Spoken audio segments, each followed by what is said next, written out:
Hi everyone. Welcome to Fat to Thin Senior RNY.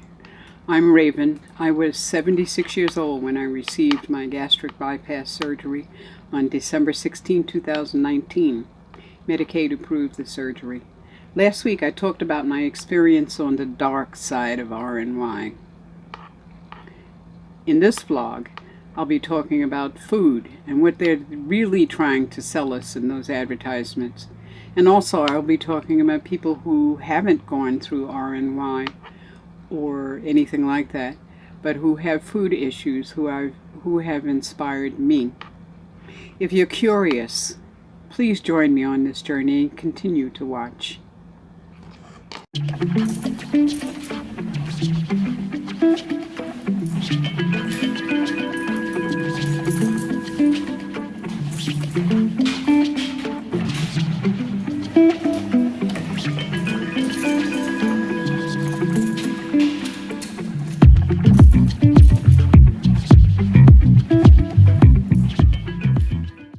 Last week I talked about my experiences on the dark side of RNY. Things like nausea, low electrolytes, low potassium, and ongoing, continuing heart problems. This week I'll be talking about the food industry, advertising, news media, music, etc. All of them talk about food and how it should be consumed. Diet, the word diet, D-I-E-T, is a big thing now. It's a multi-million-dollar business. And it refers to not what you eat every day, but how you should do it, how you should eat. And know how that's going to work if you, from different cultures, people eat different things. But they all talk about how it should be consumed. You should have less fat or less salt or less sugar or less whatever, and more of whatever it is that they're selling. I mean, keto, although it seems to be working for a lot of people,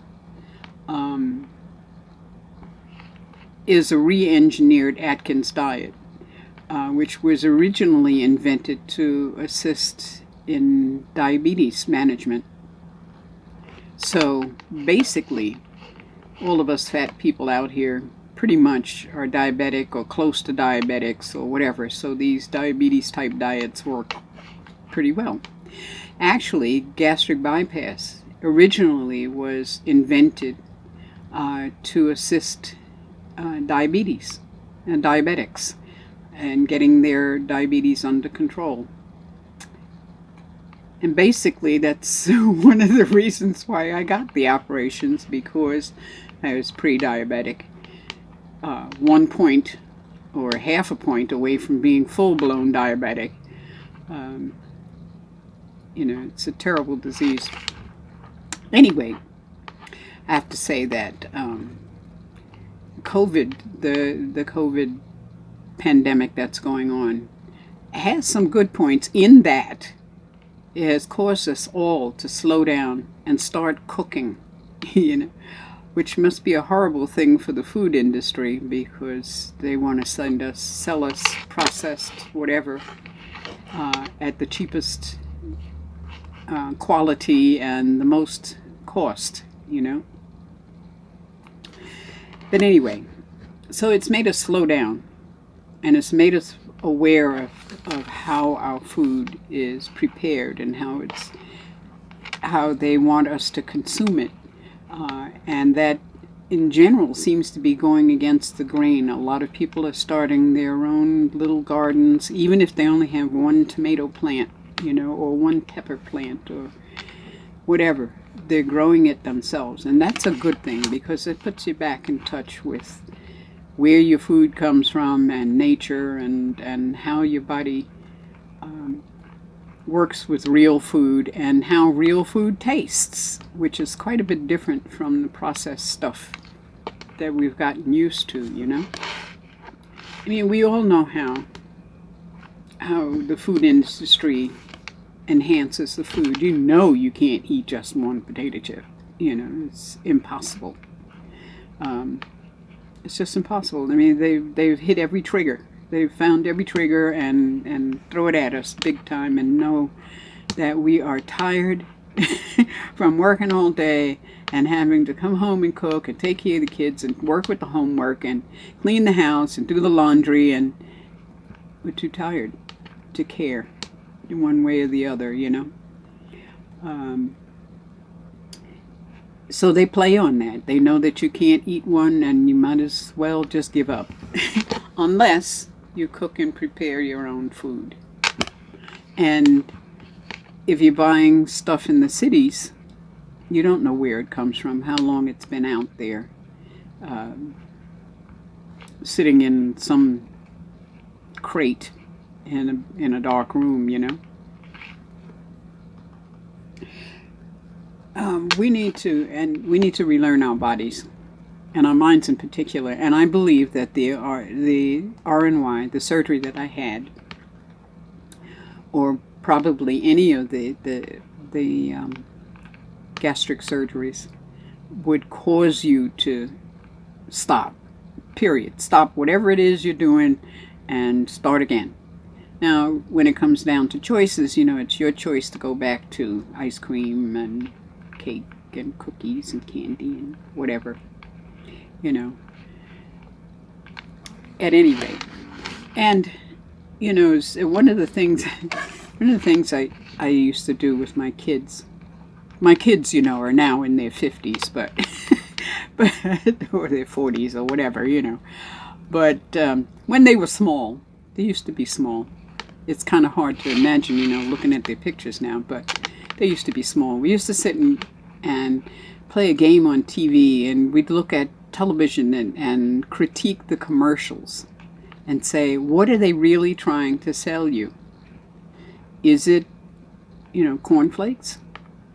Or is it freedom, feeling like being in the countryside, which if you're living in the middle of a city, in the middle of the projects, you don't feel. You don't see, you don't know about, you know. But it's an interesting dream, you know. Wow, there are places like that. I mean, when I was a kid, I didn't know from forests. I mean, I saw trees. I lived in New York City, you know, and they are covered in dust, and they don't grow very well. Although there is Central Park, but you don't know from forests. You don't know from dangerous animals. You don't know from nature. You really don't. So when you see the ads of the countryside and the sun going down over the mountains and your cornflake commercial, what are they really trying to sell you? You know?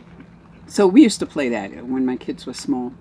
I mean, after all, although they make these commercials, a lot of these commercials aimed toward the children, you must realize that, for instance, Alice in Wonderland wasn't written for a kid.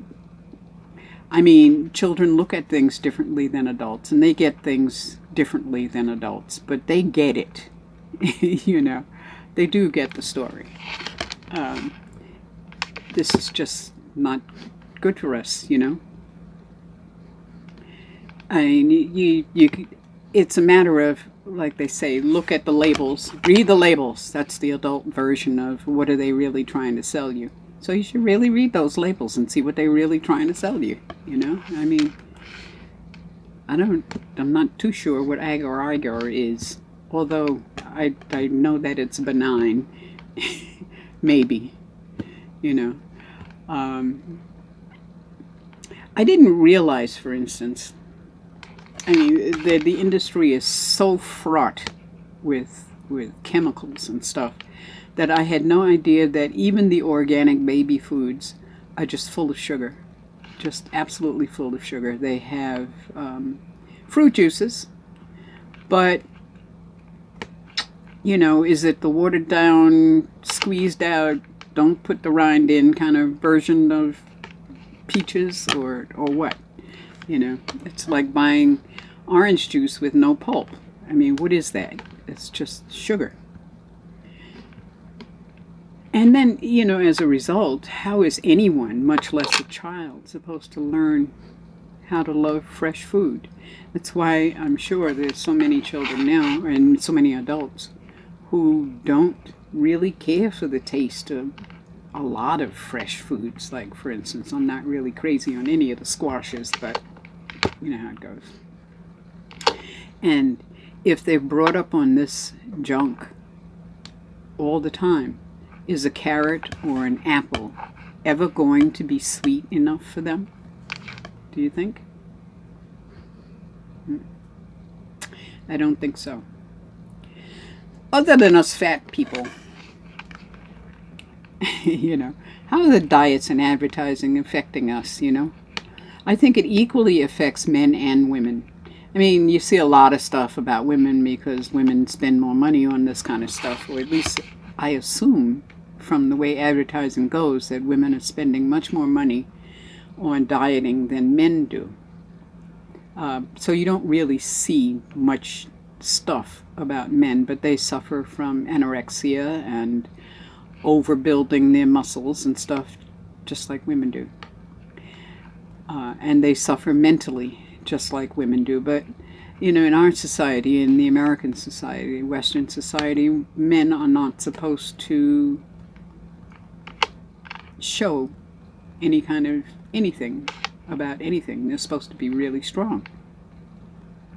Men also have problems with clothing, designs, and sizing just like women.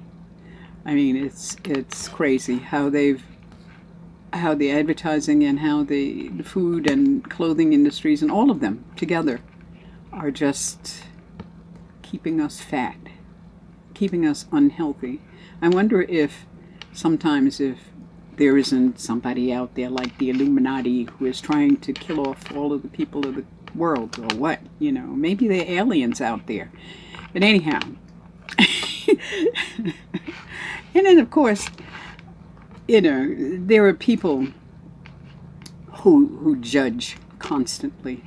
I mean, you should dress in the approved attire according to your class or your job, or you're too thin or you're too fat, or, you know, you got to buy supersize everything, or get the newest, or get the best, or whatever.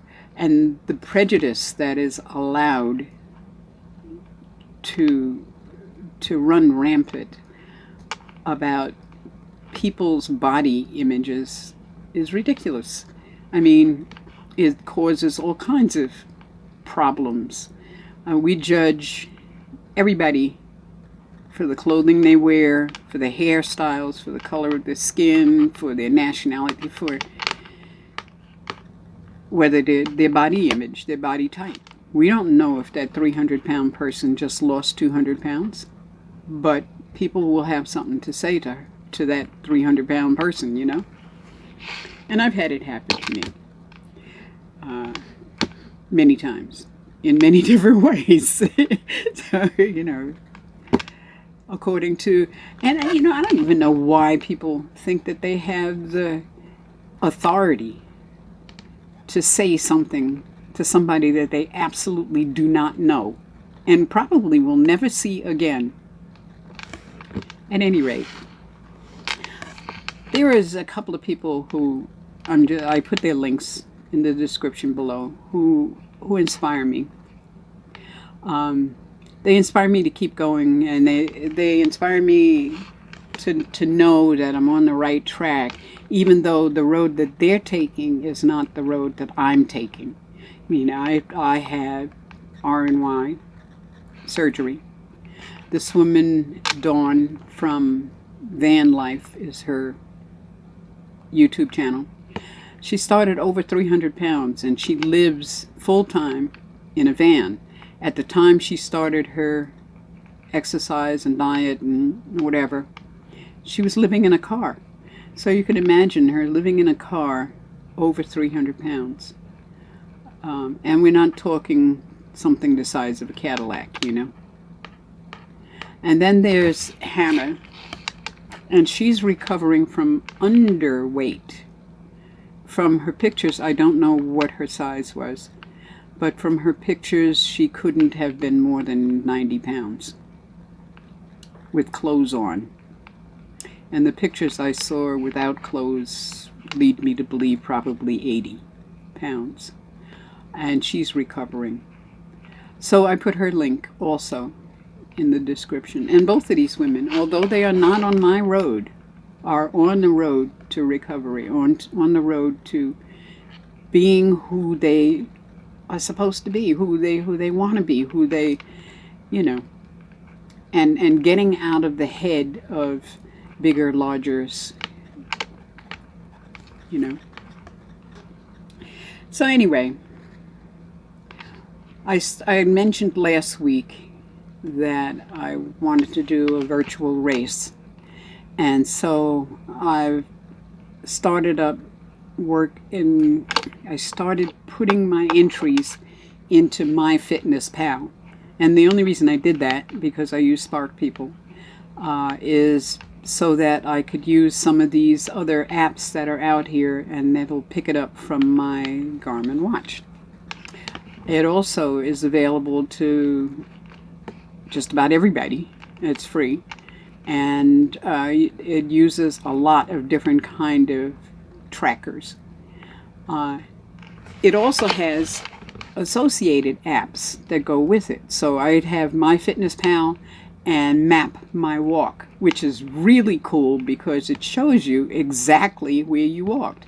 So like for instance this morning, it shows that I walked, you know, up the road, stopped at the dog park, went up the next road, out the gate, down the street to the casino and back, and you know, back to the house, which is a half a mile. You know, it tracks and you know the steps. It shows the route on the map, and it's pretty cool. And it's free. Both of them are free. MyFitnessPal is free, and Map My Walk is also free. They also have, other than Map My Walk, they have Map My Run, Map My Swim, Map My Ride, etc., etc., etc. All of them go and report into MyFitnessPal with whatever activity tracker you happen to have. So I started looking up virtual races online, and there are a lot of them, you know. So I put the 2 races that I'm going to enter below. So if you'd like to enter with me, then please do, and I'll put my username in the description below. So you can sign up if you want to. I'm going to walk a marathon, 26 miles, and I'm going to do it over 30 days. I really wanted to do 35 miles in 30 days, but you know, that's the way it goes. Well, maybe I'll put it down to 26 miles in 26 days. See if I could do that. Or maybe 26 miles in 22 days, so that way it forces me to walk more than 1 mile on a few days, you know. But anyway, I'm going to do that. And I believe that these races start on the 1st of the month, so I'm going to start on September 1st, 2020, and do a marathon. And this marathon that I was looking at, excuse me for a second here, is the Inca Trail, I believe. Yeah.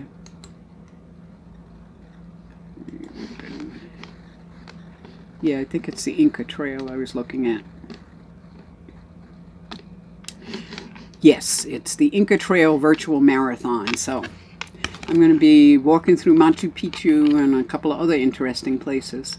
I don't know if they have videos to go with it, but there might be videos online to walk with it if you're going to do that. And of course, you can walk on your treadmills or whatever. So anyway, to continue, because I'm running off at the mouth again, self-sabotaging checkup. I didn't cheat any day this week. I didn't even do a cheat day. It came and it went. You know, Friday came and went, Saturday came and went.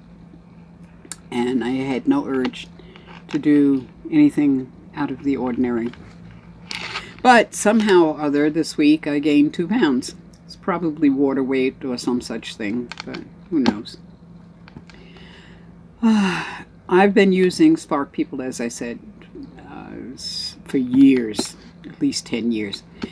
I've been a member of MyFitnessPal for at least 3 years, but I never used it to log my calories. I've been using it for the last 2 days to log my calories, both in 𝘁𝗿𝗄𝗆 and in MyFitnessPal, just to see the difference. There was a 150 calorie difference between the two for under 1,000 calories total.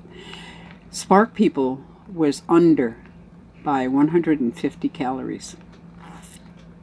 Now, if you think that you've eaten 800 calories and it's really 950 calories you've eaten, you've overeaten. You know, that's not cool. Now, I don't know, if that, I don't know. It shouldn't have come out like that.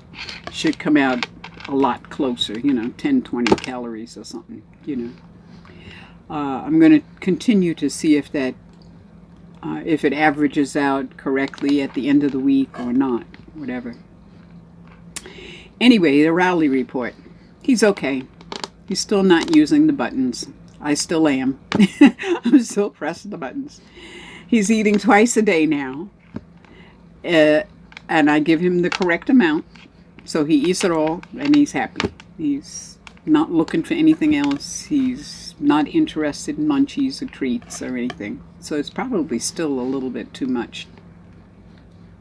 He is getting interested now in sitting outside and sitting on the front steps. I mean, for a long time, I could open the door and he would not go out. Not at all.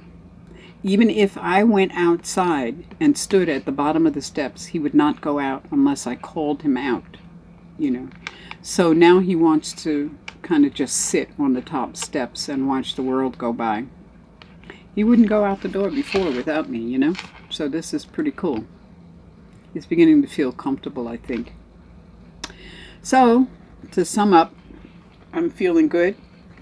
I don't have any regrets about the surgery, or I still don't have any regrets about the surgery. I think it was the right way for me to go. I feel good, both mentally and physically, and spiritually. I would also recommend the surgery to create a new road toward peace with yourself, because I believe it has done that for me. I mean, I'm still crazy, My mind still talks to me. I still think of weird shit.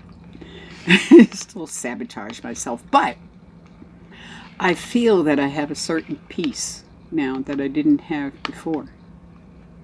I would do the surgery again, absolutely, for sure, but sooner if I could have. Okay? So, please like, share, subscribe, comment, and ring the notification bell. And thanks to you who have subscribed. And don't forget to click show more to see the descriptions, maybe check out the race stuff, see if you might want to join me, enter it. One of them is free, one of them you pay for the race, but you get a medal and you get a t-shirt.